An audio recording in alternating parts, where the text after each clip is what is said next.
বংশীহারিতে নাবালিকাকে ধর্ষণ করে খুনের চেষ্টা এবং রাজ্য জুড়ে মহিলাদের ওপর ধর্ষণ এবং হত্যার প্রতিবাদে রাস্তায় নেমে বিক্ষোভ প্রদর্শন করল আদিবাসী সেঙ্গেল অভিযান। বুধবার দক্ষিণ দিনাজপুর জেলার বুনিয়াদপুরে জাতীয় সড়ক অবরোধ করে বিক্ষোভ দেখান সংগঠনের সদস্যরা।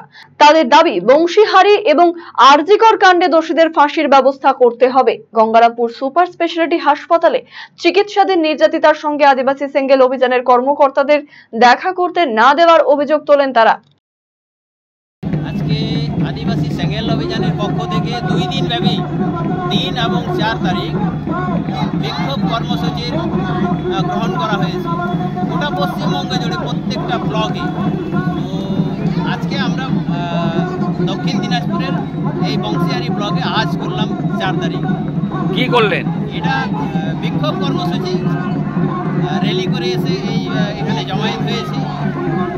এখন হচ্ছে বিষয়টা, আমরা বিভিন্ন সময়ে দেখেছি বা বিগত দিনে আমরা যে পেশেন্টকে দেখতে গিয়েছিলাম, আদিবাসী সেঙ্গেলের একটা প্রতিনিধি দল আমাদের সেখানে অ্যালাউ করা হয়নি, যার জন্য সেখানে আমাদের বলা হয় এসডিপিও সাহেব ভেতরে আছেন। জানি না এসডিপিও সাহেব কবে থেকে ডাক্তার হলেন। সেদিন প্রথম জানলাম পুলিশ প্রশাসনের লোক ডাক্তারি করছে। তো যাই হোক, কেন সেদিন আমাদের দেখতে দেওয়া হয়নি, কেন দেখা করানো হয়নি, তার কৈফিয়ত আমরা এখানে চাইব।